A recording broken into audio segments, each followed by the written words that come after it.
It was a bright, cold day in April, and the clocks were striking 13. So begins George Orwell's famous novel, 1984. It's a book about a London that was, and a world that may yet be. Tonight, we revisit 1984.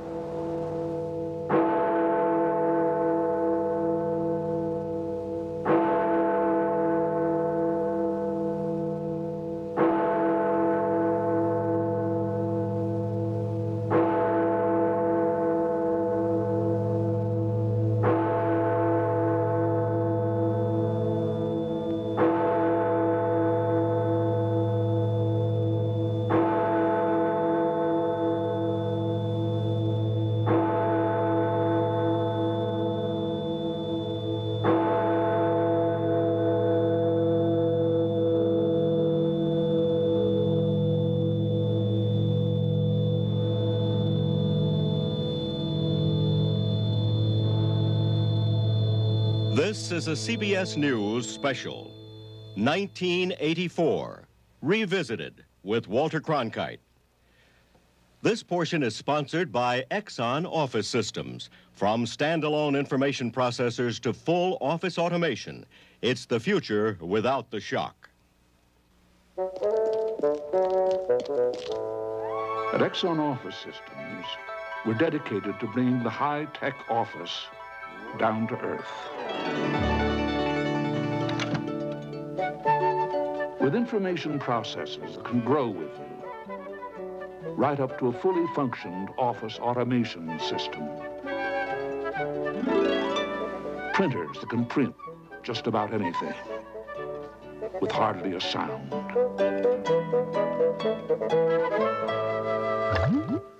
Digital fax machines that can send a page in 20 seconds flat. And proven customer support and service you can count on. For more information, call 800-327-6666. Exxon Office Systems. It's the future without the shock.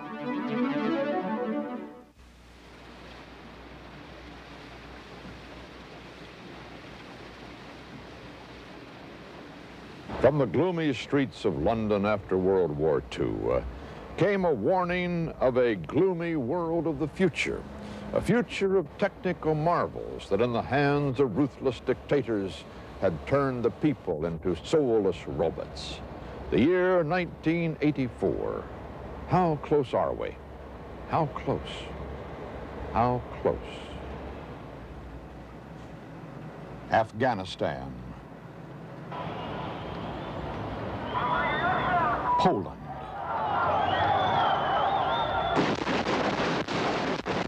El Salvador. Iran. In many places today, the calendar reads 1983, while everything else says 1984. Nothing subtle about repression here. But there are threats to liberty in the West also, threats of a more subtle kind, premonitions of repression and computer invasions of privacy, new technologies of surveillance, behavior modification research, things that make people think of words like Orwellian and of the novel 1984. Since its first publication, 1984 has sold more than 11 million copies, and the English language version alone been translated into 30 languages. Here, the Yugoslavian edition. Each of these foreign editions here in the Orwell archive at the University of London represents another language given a new term for tyrant. He may be Der große Bruder, Il grande fratello, Grote Broer, or Big Brother, but the world knows him as the ultimate dictator. He has made his way into the headlines as newsmen try to describe total tyranny. As a synonym for repression, Orwell's name has been turned into an adjective and enshrined in the dictionary. Behind all this is a novel that is half satire, half sermon. Orwell set the story in a future called 1984, in a city called London, in a country called Oceania. Its ruler was Big Brother. He was never seen in person, but was the figurehead for the ruling elite and the focus for the love and fear of the people. One of those people was 6079 Smith W. Winston Smith worked at the Ministry of Truth, revising back issues of newspapers, because even the past was under the control of the state. The world was at war in 1984, constantly at war, as three superpowers in shifting alliances fought for land and resources. A kind of permanent martial law existed everywhere. Police enforced absolute loyalty. Sex was unpatriotic, privacy disloyal, and the television sets were equipped to watch back. For Winston Smith, adequate food and cheap government gin were not enough. He fell in love with a woman named Julia. He tried to become a traitor to Big Brother, but the thought police had their electronic eyes on him, and Winston and Julia were arrested. Under the electronic pain machine, he learned to believe that if the state wished, 2 + 2 could equal 5. And finally, he was taken to room 101, where torture was planned to play on a person's deepest fear. For Winston, they had prepared a mask filled with live, hungry rats. His last defenses fell. "Do it to Julia," he cried. "Not me, Julia." They released him then to drink his gin under the watchful eye of the telescreen. The struggle was finished. Winston was cured. He loved Big Brother. That's the outline of George Orwell's novel, 1984. A curious story for a man not given to flights of fancy. It was not a prophecy of the future at all. It was just a kind of toy, a kind of game, a horrible game that Orwell was playing. Anthony Burgess, author of A Clockwork Orange and a study of Orwell's work, found 1984 firmly rooted in 1948. Orwell thought a great deal about the title. The original title was to be The Last Man in Europe, but then he thought of calling it 1948.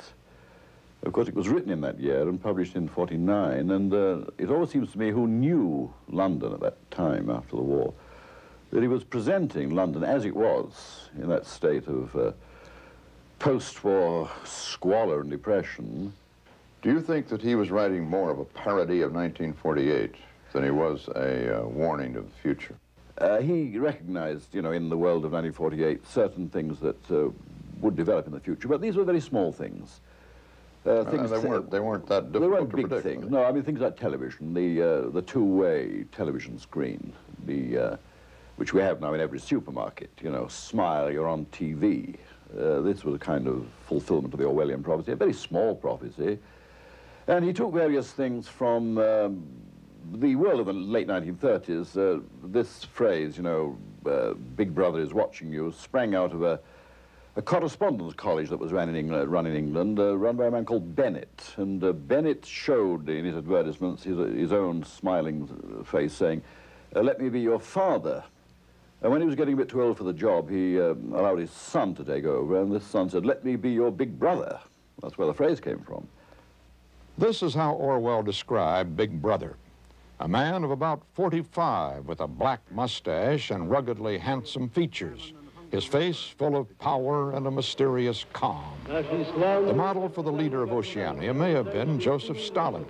In the 2 decades he held power over Russia, citizens were required to call him great teacher and friend, yet he maintained his grip by police terror and ruthless purges. But also in the image is the strange magnetism of Benito Mussolini, whose rhetoric captured Italy in the 20s. In his decades of absolute power, he was compared to Caesar and Napoleon. The slogans on the wall said he was always right. Also fresh in Orwell's memory was Adolf Hitler. He became the first citizen of his culture and the embodiment of absolute authority. Big Brother contenders who came to power after Orwell wrote 1984 certainly would have included Mao Zedong. Under him, the largest nation in the world came to know fanatical devotion to the cult of personality. And Ayatollah Khomeini of Iran. The scale is smaller, but again there is the power and the cult, the mass rally, and the posters on the wall. We put a computer to work to extract a composite Big Brother from photographs of some of this century's dictators, attempting to do in picture what Orwell did in prose. The result of this high-tech process was this dark, brooding fellow who seems at the same time vaguely menacing and comfortably familiar. Orwell wrote, "Big Brother is infallible and all-powerful. Every success, every achievement, every victory, every scientific discovery, all knowledge, all wisdom, all happiness, all virtue are held to issue directly from his leadership and inspiration. Nobody has ever seen Big Brother. He's a face on the hoardings, a voice on the telescreen. We may be reasonably sure that he will never die." He hasn't. It was an enormous pyramidal structure of glittering white concrete, soaring up terrace after terrace, 300 meters into the air. Orwell's hero, Winston Smith, was describing the place where he rewrote history on the orders of his government. Orwell modeled the Ministry of Truth on the University of London's Senate building, at the time the tallest building in the city. Like the Ministry of Truth, the rewriting of history can be more real than we think. How history can lie when we return with 1984 Revisited.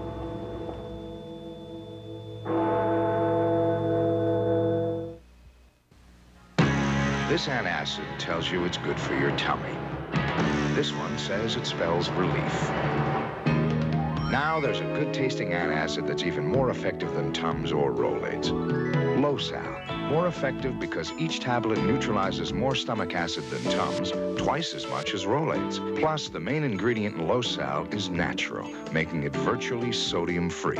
Losal neutralizes more acid, virtually sodium-free. This dog food can't say it tastes the best. This dog food can't say it tastes the best. And neither can any of these. Only New Breed can really say it's the best tasting dog food in a bag. New Breed can say it because independent tests proved it. New Breed is preferred to other dry dog foods by 3 out of 4 dogs.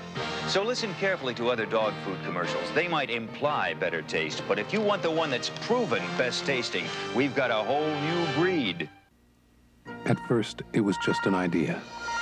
An idea to build a promise into every appliance we make. A promise of pride in our workmanship to create good, honest quality. The promise of a product that assures you your money's worth. And finally, the promise of our entire company to stand behind each appliance. A promise we keep. The Whirlpool promise. It won't solve all your problems, but it's our promise to you to try to make your world a little easier. A shocking thing about the office of the future is the sound of it. So at Exxon Office Systems, we created the Exxon 965 inkjet printer. It can print just about anything as fast as 90 characters per second, and it's incredibly quiet. Now the automated office will never sound the same again. For more information, call 800-327-6666. Exxon Office Systems. It's the future without the shock.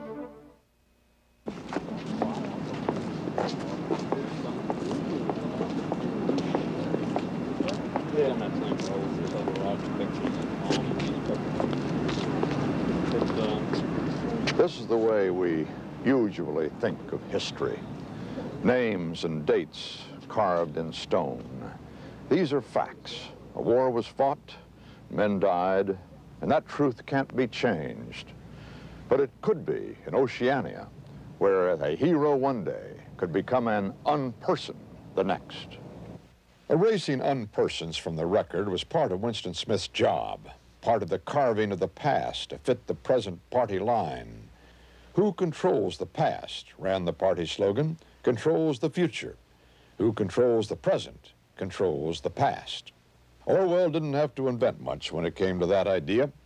In the Soviet Union, where city names can change depending on who's in power, altering history was an art form practiced long before 1984 was written. Historian Jonathan Sanders cites the case of the disappearing Soviet police chief, Lavrenti Beria.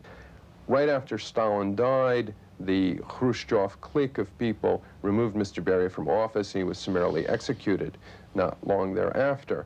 And this left a great problem for the people in the great Soviet encyclopedia. So I'll show you what they did.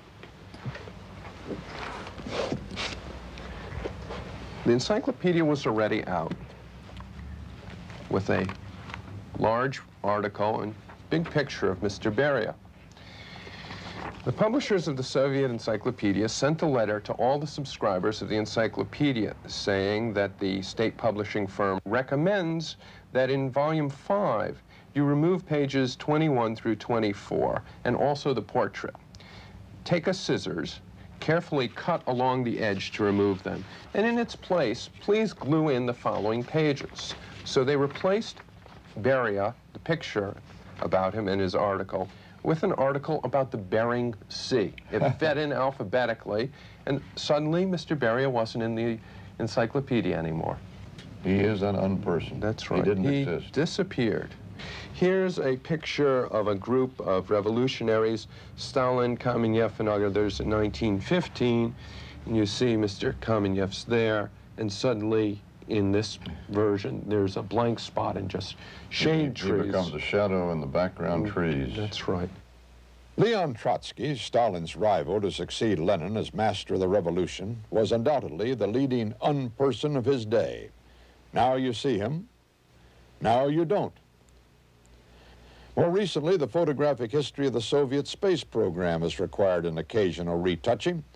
In this case, a cosmonaut becomes an uncosmonaut. There also has been some tinkering with the truth in capitalist Japan.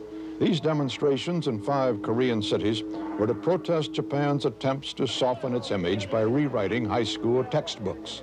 For example, major 1919 uprisings against Japan are now dismissed as mere riots.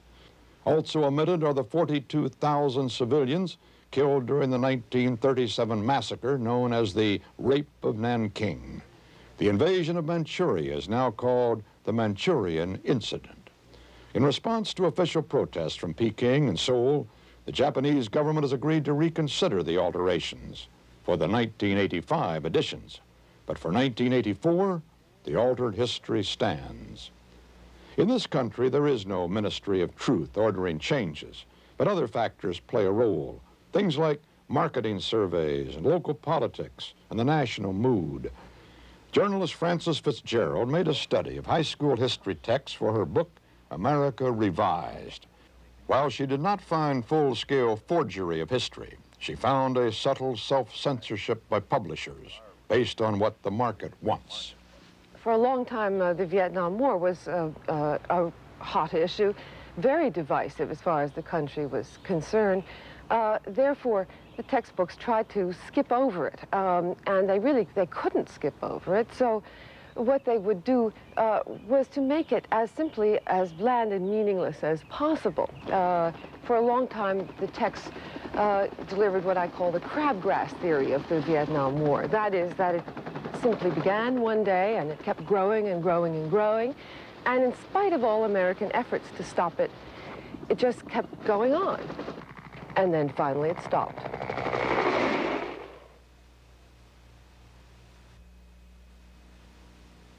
From Winston Smith's telescreen came a news flash. Our forces in South India have won a glorious victory. I am authorized to say that the action which we are now reporting may well bring the war within a measurable distance of its end. Sounds like the light at the end of the tunnel, the phrase that was used to put an optimistic face on the war in Vietnam, the war that etched these names on the roster of the dead. Whatever the rightness or wrongness of the war in Vietnam, the language was one of its casualties. We are conducting limited duration protective reaction airstrikes. In other words, we were dropping bombs. That was the war in which a village was destroyed in order to save it, where winning hearts and minds was done with guns and shells. It's not just playing with words. That would be just double-speak. Orwell called this double-think, using conscious deception while retaining the firmness of purpose that goes with complete honesty. And peace for the people of Vietnam is the purpose of our presence in Vietnam. Soviet Union was not involved in imposition of martial law in Poland. There can be no whitewash at the White House. William Lutz is chairman of something called the Double-Speak Committee of the National Council of Teachers of English. Inspired by Orwell, who invented for his novel a kind of soulless officialese called Newspeak, that committee gives an award each year to the person who has most strikingly misused the language. It's usually a politician. The concern is that people in a position of power who use language to shape and control and direct public policy use language to control the argument and ultimately to control people and society. We ask you to choose an official statement or two that could be analyzed for Orwellian implications. And we've got them racked up here. I'd like to play them for you and have you comment on them for us. There is a deeper failure than that of incomplete success, and that is a failure to attempt a worthy effort, a failure to try. That was President Carter speaking on the failed attempt to free the American hostages in Iran. And notice that he said that there's a greater failure than we have had. But fortunately, we didn't have that failure. And so you carry away from that comment, well, this really wasn't a failure, this was really a success. Now stop and think of that one for a second. Failure is success, is basically the message we're being given here. Let's try another one. I'd like to suggest to you that some of the investigations would lead one to believe that perhaps the vehicle that the nuns were riding in may have tried to run a roadblock or may have accidentally been perceived to have been doing so, and there have been an exchange of fire, and then perhaps those who inflicted the casualties sought to cover it up. Casualty, what is a casualty? The 4 women he's speaking of were shot in the head. A couple of them were raped, we found out subsequently. The casualty is a wounding or death inflicted by accident or in time of war. It would be the first accidental rape in history, if that were true. But I would like to suggest, meaning I'm only suggesting, some of the investigations, which one and who, would lead one to believe. Notice it's would, it's conditional. It's all in the conditional. Might have been perceived to have been doing so. Did it happen or didn't it? And all of this means that he has preserved his deniability so that the next day he can say, oh, that isn't what I said. That isn't what I said at all. Professor Lutz led us through some examples of double-speak and double-think, part of his collection of language which pretends to communicate but does not. Peacekeeper. Nuclear missile. Incontinent ordnance. Those are bombs and shells that fall not on the military target, but on schools, hospitals, and houses. But if you think of the word incontinent and how that removes the aura of responsibility from those bombs. Correctional facility. Prison. Non-retain. Fired. It's a synonym for dehired, in other words. And I suppose also is selected out. Yes, that's the State Department term, by the way. That's the official term used by the United States State Department. If you don't make the grade, you're selected out. And negative economic growth. That's a recession. Energetic disassembly. That's a term from the nuclear power industry for explosion. That follows up with rapid oxidation, which is a fire in a nuclear power plant. Terminal living. Dying. Negative patient care outcome. It's when a patient dies in the hospital. Big Brother changed the language in 1984, inventing words to blur the truth. How close? How close? When Winston Smith went about his task of revising history, he worked from old copies of newspapers which were reprinted and returned to the files after he had made his corrections. That aspect of 1984 seems a little old-fashioned now. Orwell couldn't know that we were entering an era where we move information without moving paper. Futurists tell us the library crammed with documents is a thing of the past, and soon we'll be reading only glowing computer screens. Philip Getz, the editor-in-chief of the Encyclopedia Britannica, invited us to his Chicago headquarters where the 43 million words of the current edition are stored in a computer. Their system could be a prototype for an electronic history library. And a malign government at that point could simply come into the Encyclopedia Britannica and say, here are the changes we insist you make, and in a half hour you've changed history. This also assumes that there is no more private enterprise, that you are working for the government and taking your orders directly. Yes, you could. It's certainly conceivable. Suppose today that you wanted to just eliminate Orwell, George Orwell, Eric Blair, and any reference to 1984 from the Encyclopedia Britannica. What would you do? Well, I'll let you do it yourself on this system. Britannica people showed me how easy it might be.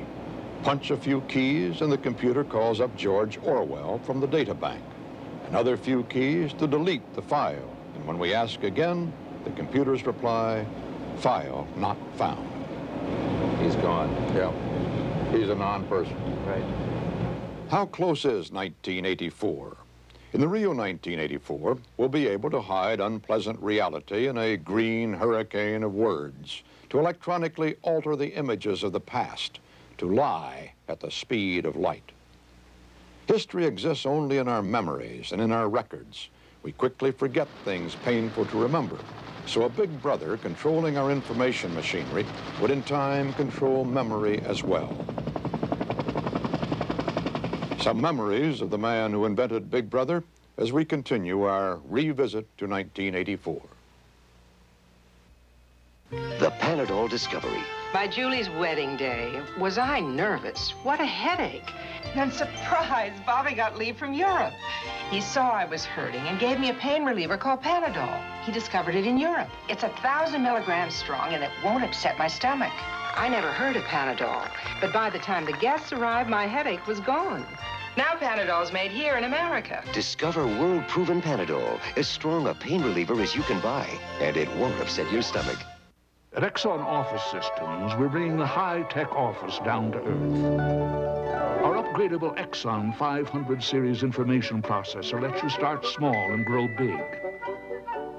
So if you're moving into an office of the future, start with the information processor that really has a future. The Exxon 500. For more information, call 800-327-6666. Exxon Office Systems. It's the future without the shock. This CBS News Special, 1984, Revisited with Walter Cronkite, will continue. Thursday, Magnum coaches a young con artist forced by her foster parents to make him their next mark. And Simon & Simon race to save a girl kidnapped by a deranged admirer. Then, on Knots Landing, Karen comes face-to-face with Sid's murderers, while Abby and Gary anxiously await the reading of the Ewing Will. It all happens Thursday. This is CBS. Think about this. European American Bank has over $1 billion currently committed for the credit needs of qualified middle-market businesses. So if your company needs money to keep growing, consider EAB. You get a chance to get the credit and other banking services you need, and we get a chance to start building a long-term banking relationship. At European American Bank, we're backing our commitment to companies like yours, not with talk, but with money. Think about it. Newark dioxin test results at 11. I wake up at night sometimes thinking, am I the man who owns 1984? Chicago attorney Marvin Rosenblum does, in a way. He persuaded the Orwell estate to let him make a film of the novel, and since then has collected press references to Big Brother or Orwell or 1984. He has 5,000 clippings in his collection now, and the number is growing by several hundred a month. All that would have surprised the English writer behind those ideas. Fame came late to George Orwell. Only in the later years of his life did he begin to make an adequate living from his column and his novels. He never knew that the story he told and the date he picked, almost at random, would name and warn an era. He was born 80 years ago and named Eric Arthur Blair. George Orwell was a literary alias he adopted in the 30s. The boy was raised in England, upper-class education, then off to Burma for a 5-year stint as a police official, a role he despised. He returned to Europe with an interest in socialism, a hatred of empire or authoritarianism of any kind, and a desire to write. In 1936, he finished a book on England's unemployed, got married, and went to war in Spain. He fought with the left on the side of the Spanish Republic against the forces of fascism led by Francisco Franco and backed by Hitler. He was seriously wounded, but instead of being decorated, he recovered to find himself a hunted man. The group of socialists he had joined was now the target of a brutal communist-led purge, similar to the Stalinist purges in Russia.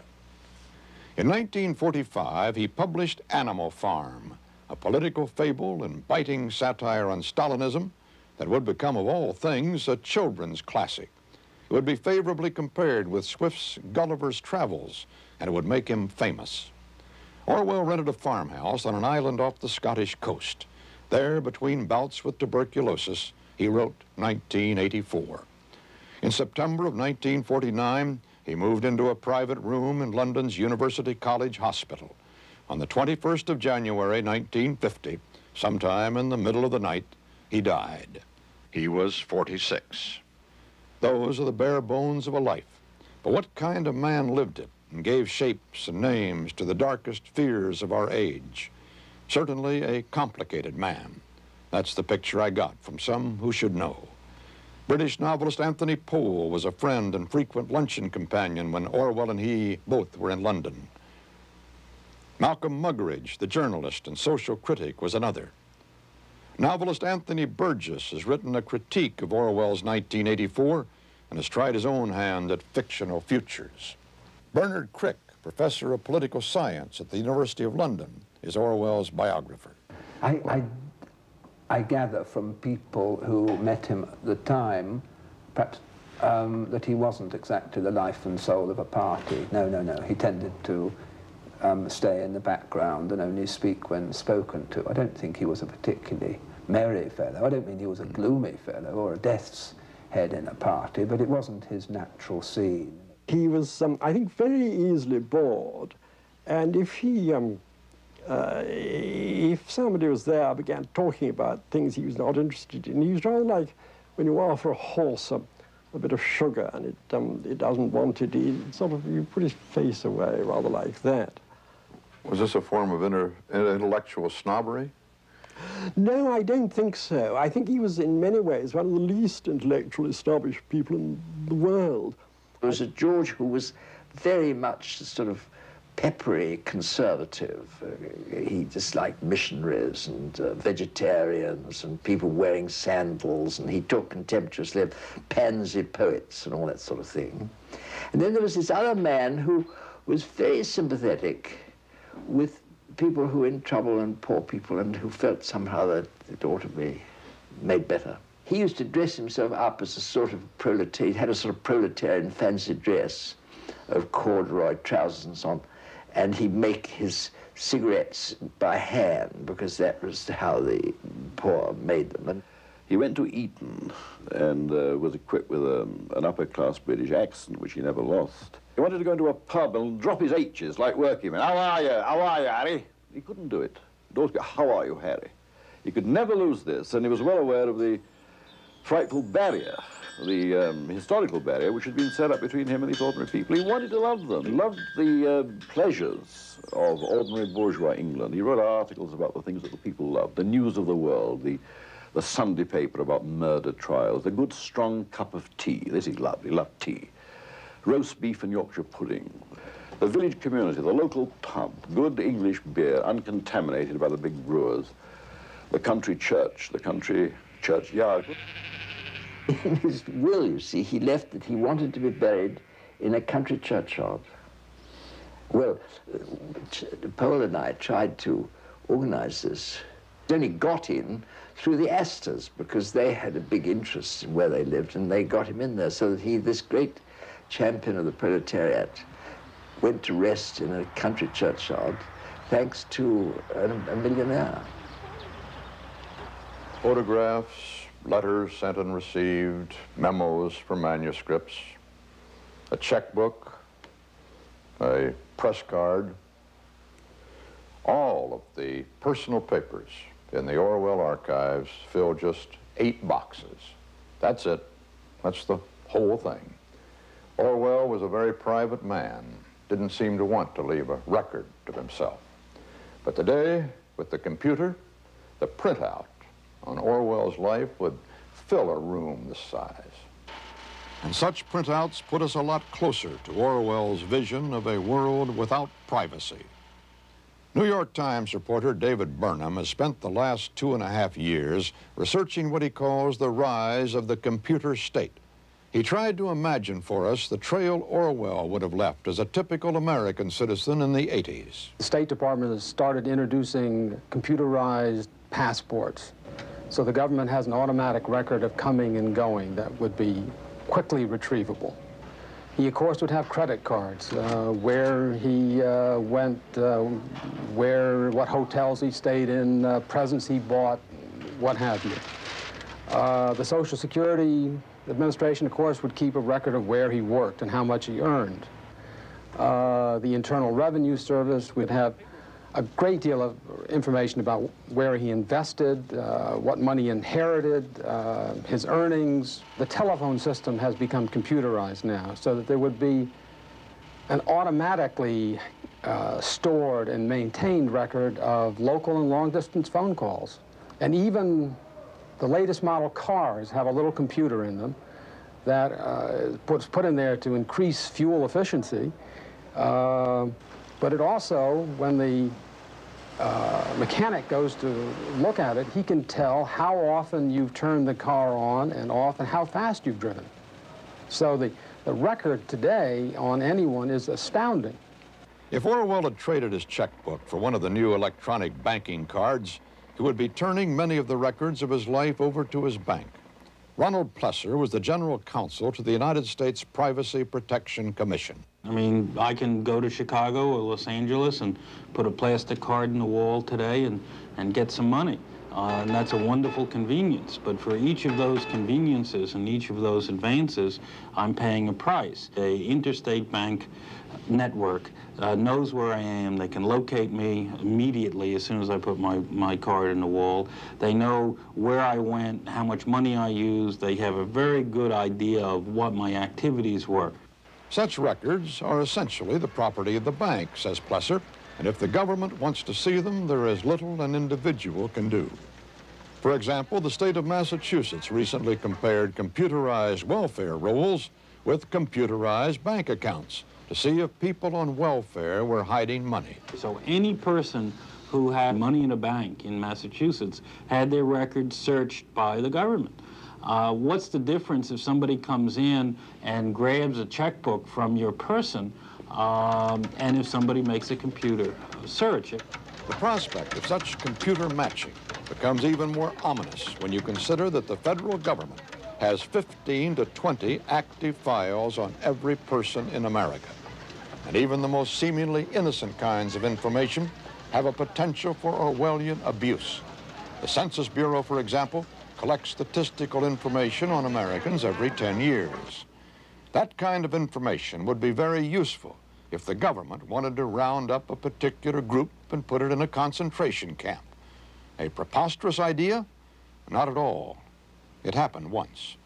An early version of the computer was used by the United States Army when it picked up the Japanese Americans on the West Coast. That is, the Census Bureau had available the addresses and locations of the Japanese Americans. And at the beginning of World War II, they went to the Census Bureau, and the Census Bureau gave them this information about the locations of the Japanese Americans.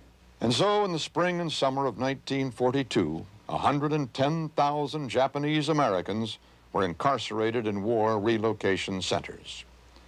Ironically, the system closest to the two-way telescreen in Orwell's novel is an experimental cable system in Japan. A camera in each home allows operators to watch viewers not for surveillance, but for game shows. Homes are watched in this country, too. Cable services are beginning to offer home security systems tied into the television set. Even when you're not home, this electronic watchman is watching. Oh, honey, I'm the big sister. Volunteers keep an eye on the Miami Beach business district through cameras mounted on light poles. In the beginning, we had the Big Brother image, 1984. We've had different lawyers call us and whatnot, but the Attorney General Smith of the state of Florida handed down a decision that said we weren't in any violation at all. Miami Beach, of course, is notable for the openness of its surveillance. Elsewhere, however, whether you know it or not, electronic eyes follow you almost anywhere you go. They're watching in the building lobby and at the automatic teller. They're watching at the doors and windows of private homes. They're watching what people buy at supermarkets. They're watching what people watch. They're watching the subway systems underground, and they're watching the invisible television, telephone, and telegraph traffic in the sky. There is a Big Brother. The Big Brother is a combine or a connection of all of the services and all of the things that we want from the private institutions we deal with and the federal government, and we want it to be efficient. The greatest danger is for any society to sit and think we are immune from this because we are better than anybody else and our form of government protect us against it. The first thing that Big Brother would do is take every single statute that prohibits the invasion of privacy, and a year later, nobody would remember that there's any law, that there's a Bill of Rights or any federal statute whatsoever that at one time protected us against that kind of invasion. More than half of the camera housings are empty in Miami Beach, but it doesn't matter. The police know what Orwell knew. We change our behavior when we think we're being watched. And a step beyond watching, there is controlling, modifying behavior. How close are we to that when we return? You share a dream that's come together. What you built will last forever. The special moment calls for the special taste of Maxwell House. Share the taste that's right for you. Only Maxwell House will do. Get that good to the last drop feeling. Maxwell House. What can ruin a fruit and cereal lover's morning? Running out of fruit and being left with just cereal. But that won't happen with Post Raisin Bran, the fruit and cereal lover cereal. Because Post packs 3 packs of plump, sweet raisins into every box and combines them with the crispiest bran flakes, so you can get raisins in every spoonful. With Post, you won't run out of fruit, and that makes the morning Post Raisin Bran, the fruit and cereal lover cereal. In Spain, 15 years after Orwell wrote 1984, a charging bull was stopped in its tracks, not by a matador with a sword, but by a scientist with a radio transmitter. The event meant absolutely nothing to bullfighting, but it symbolized a revolution in the study of the brain, how it works, and how its workings can be influenced from the outside. Dr. Jose Delgado performed the bull experiment by implanting electrodes in the animal's brain, and in Madrid is mapping the brain's electrical circuits. How close is this to the electronic pain machine they used on Winston Smith? Can we change minds electronically? No, fortunately, this science fiction possibility will not work. The Big Brother cannot control people with electronics. With electrodes, you activate what is already in the brain, but you cannot induce ideas, or you cannot teach a monkey to speak English. But you can make a monkey do things. In these animals, by electrical stimulation, we're able to induce vocalizations. We can modify the motor activity of the animal. You can see one example of how, by radio, without visible wires between our instruments and the animal are completely free. Radio stimulation of the brain is able to modify behavior. We can investigate the electrical waves of the brain while the animal behave. Could we break the secret code of communication in the brain? I don't know, but at least we are trying that. Delgado says his research does not lead to behavior control, but in another place, in another time, in other hands, who knows? In Winston Smith's world, Big Brother modified behavior. His tools were terror and cheap victory gin.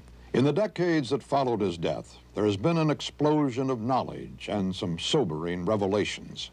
In the wars in Vietnam and here in Korea, POW brainwashing became a reality, the bending of minds and the breaking of bodies and spirits. Since then, all kinds of tranquilizers and chemicals have been developed that can calm, excite, loosen the tongue, destroy the mind. In the United States, we have heard of government agents using mind-altering drugs. James Thornwell was one of 600 men on whom the Army tested LSD. He was given the drug without his knowledge during a security interrogation. And he said, crawl over here, and I said, I'm not gonna crawl. Stay right here. And I find myself crawling across the floor.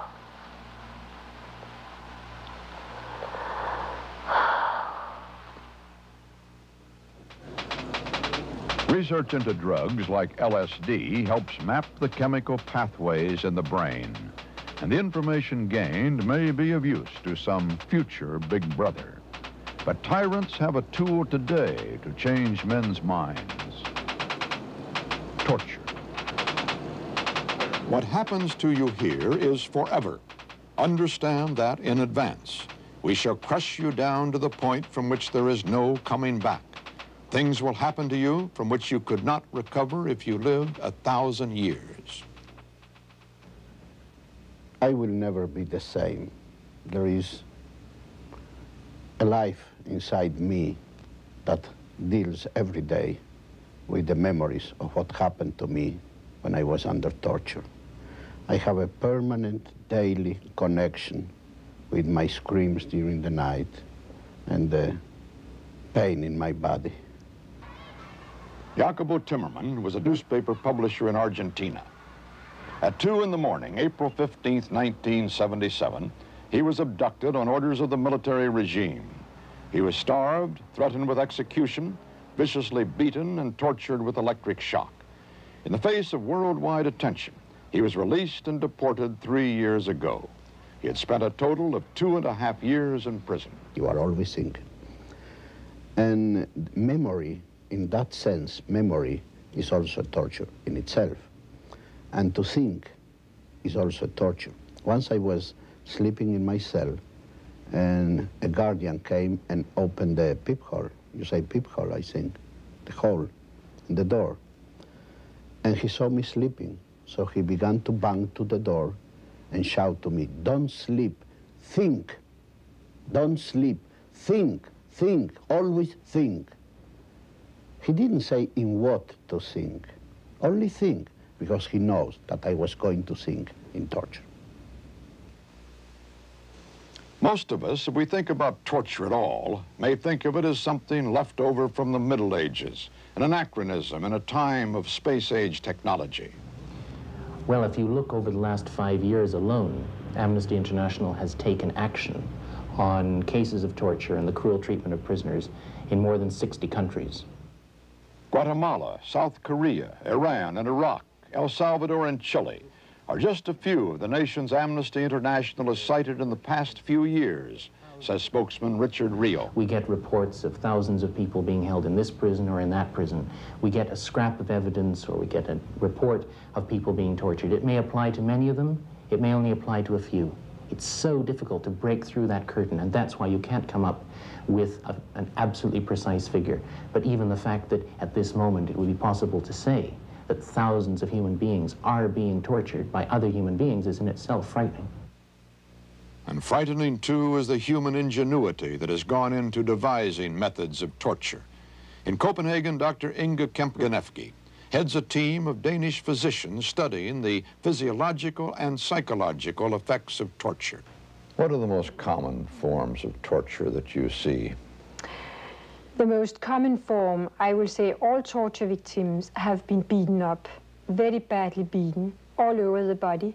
One awful way is to be beaten on both ears in the same time, what we call the telephone torture.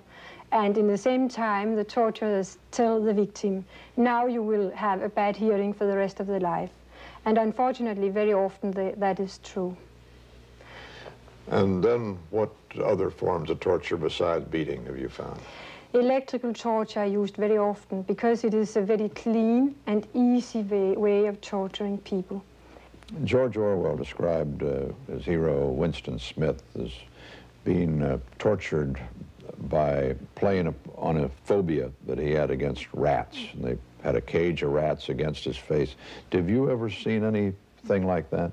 Yes, there's the torture where you have animals, rats or mice, in cages, metal cages. And then you are putting it near the skin of, and there's a hole in it, near the skin of a victim, and then you heat it up. And the animal get anxious and try to escape for the heat and bite through the skin of the victim, yes. At last, they stood him before a mirror. He was emaciated, covered with wounds, his back was bent, his hair was gone. There was not a single degradation he had not known. Do you see that thing facing you? His torturer asked him. That is the last man. If you are human, this is humanity. The work at Copenhagen's University Hospital is a reverse image of Orwell's 1984. Here, doctors and therapists have developed slow, careful, quiet treatment to repair some of the ravages of the torturers. They have had to develop special techniques for taking blood samples from those who have been tortured with needles and knives. They avoid using the electrodes of a simple heart test on those burned by electricity. Those tortured by water are kept away from the hydrotherapy room. They avoid restraining those who have been bound. Doors are not locked. This is the only clinic of its kind. They have a waiting list of hundreds from all over the world. How close is 1984?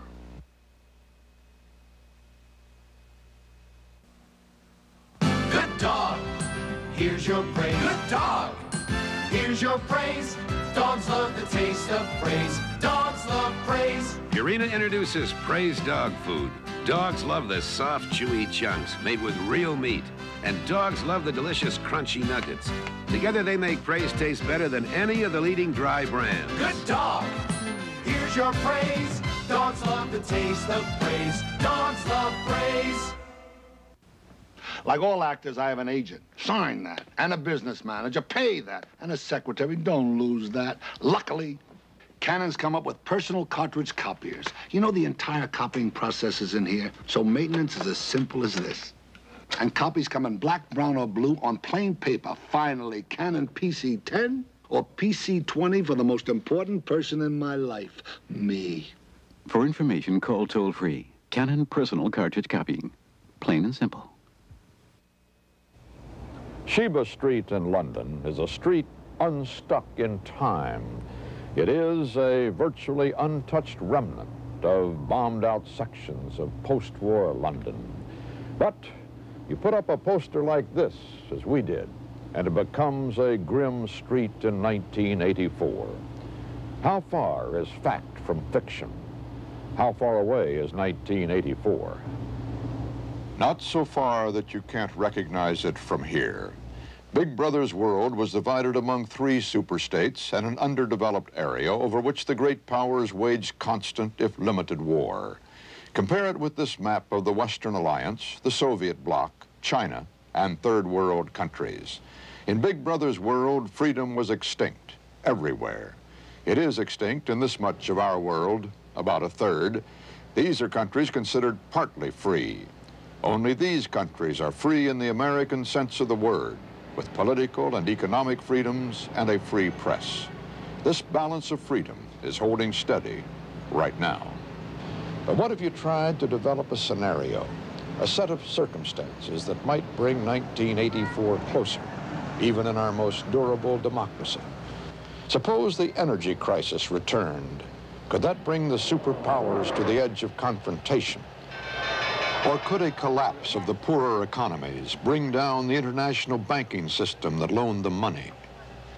Spreading hunger, violence, and instability might logically lead to migration here from poor countries, swelling to a human flood. To stop this influx, would we seal our borders, issue a national ID card to citizens? With the economy suffering, would urban rioting return? At what point would the president ask for full emergency powers, impose martial law, create a domestic security force? Under the circumstances, could the next election be postponed for a while? The real date wouldn't matter. Then it's 1984. George Orwell saw those dangers 35 years ago. He wrote this: something like 1984 could happen. The moral to be drawn from this dangerous nightmare situation is a simple one. Don't let it happen. It depends on you. We put this poster up, we can take it down. This time. Good night.